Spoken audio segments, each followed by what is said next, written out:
跟大家分享过，怎么样子简单的用这个电锅就可以来这个煮豆浆了哦。然后也有分享过怎么样滤豆浆。那滤出来的这个豆渣呢，到底要有什么用呢？其实它的用途很广泛。那我今天要示范的就是其中一个很常见的，就是我们来做这个豆渣馒头。那这个豆渣馒头可以拿来夹这个果酱啊，夹肉松，夹蛋。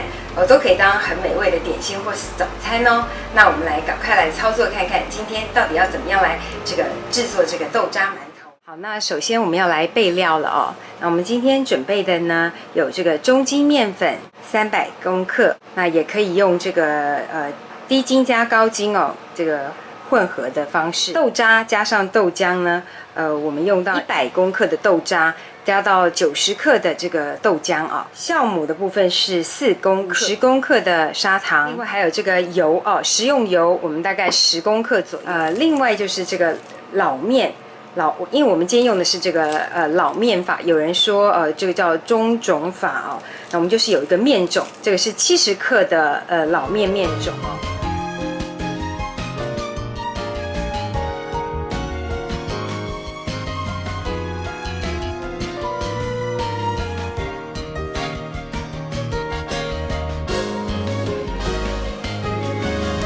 就要把这些所有的材料哦都混合在一起了。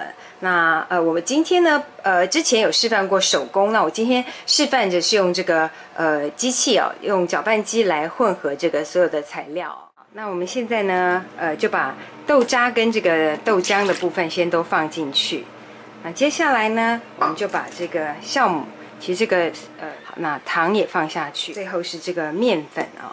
那我们今天呢先不加这个老面哦。我们先加这个面粉，等一下揉的时候，我们再把这一团的老面再和进去。那我们就先用30秒的时间呢，把这个面团哦，全部先混合在一起哦。好，那我们赶快打开哦。那目前的话呢，它是这个只是揉在一起哦。那我们现在要用这个2分钟的这个揉面键哦，来揉它。这时候揉面的时候呢，我们也可以把油哦，剩下的油跟这个老面哦混在里面。那我们揉面，我们先让它2分钟，等一下再拿出来，再1分钟哦。好，它现在2分钟的揉面开始，我就把10公克的油哦也放进去。那中途呢，我们就把这个老面哦分块状丢进去，让它继续这个揉哦，把行程跑完。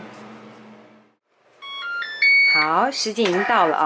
好，那我们就打开来。那一样好，我们看起来它是好像不整齐，但其实你看这个盆子非常的光滑哦。这时候我们要把它整成圆形，就非常的简单，因为它这个完全的这个是3光的效果。好，那拿出来的这个面团哦，我们就是很快速的稍微把它收成一个圆形哦。机器帮我们揉得非常的好，我们抹一点油在盆底哦。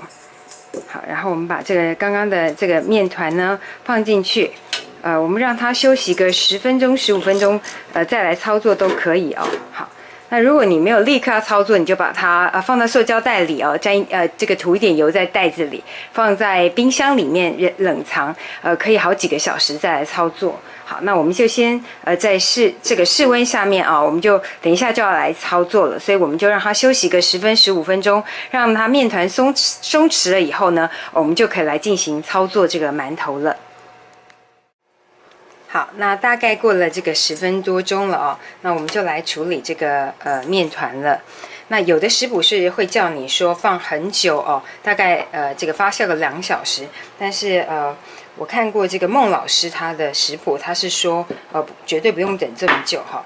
好，那其实这时候就是要擀平。那我把它弄小一点，我发现我们女生力道比较够的时候呢，另外一块我们就稍微把它整成偏向于方形。这时候呢再来擀哦，可能会比较容易擀出接近这个长条形的哦。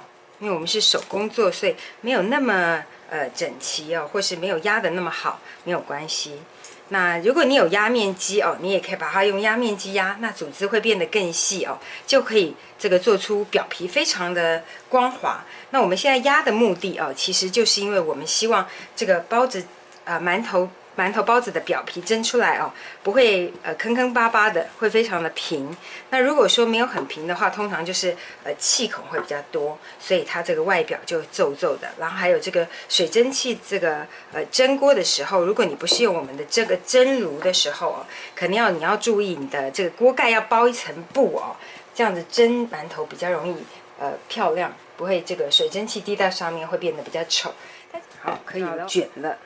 那一样，老师说这上面可以涂一层水哦，但是我觉得我的面团还蛮湿的，我觉得不需要，所以我们就直接让它慢慢的卷起来。我觉得这个刮刀很好用哈，记得要行就好。我们再稍微的搓一下。那要蒸的时候，把这个有线的地方哦放在底边，你就不会觉得很跟刚刚的那条差不多。一样，我们把前头跟尾先去掉哦。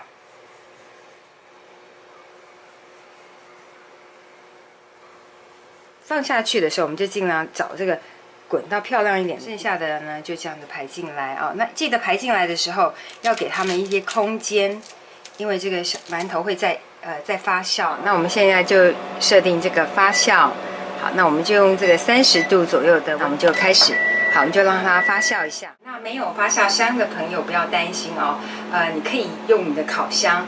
那你可以稍微的这个把烤箱大概打开个3分钟哦，然后关起来以后呢，准备1杯的这个温热的水，就放在烤箱里，然后连同这个你要发的馒头或是面团哦，你就放进这个烤箱里面，就不要启动了，然后就让它在这个温度里面哦，还有这个热水在里面，然后你就一样发酵个大概20分钟到30分钟都可以哦。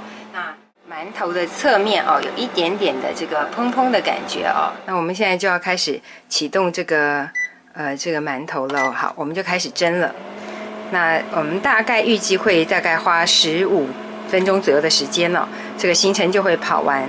好，那我们等一下再来看看到底蒸出来的馒头是怎么样的呢？这个时间已经到喽，这个豆渣馒头已经蒸好了。那这时候呢，我们先开一点点的气哦，让它透出来。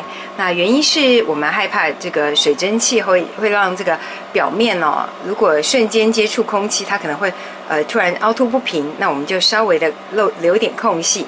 等一下呢，我们再来把它移出来。我们来看看豆渣馒头已经通通都完成喽，而且表皮也还蛮平整的。虽然没有办法像机器这样走，但我觉得这样已经很不错了。好，那我们来看看，到底这个豆渣馒头呢，是不是非常的松软呢？哇，真的非常的松软，而且细致哦。好，这就是我们今天为大家示范的豆渣馒头，非常的简单，而且很好玩。白胖胖的馒头是不是很可爱呢？有空就来做做看，简单又好玩的豆渣馒头，还可以帮你消耗你家用不完的豆渣哦。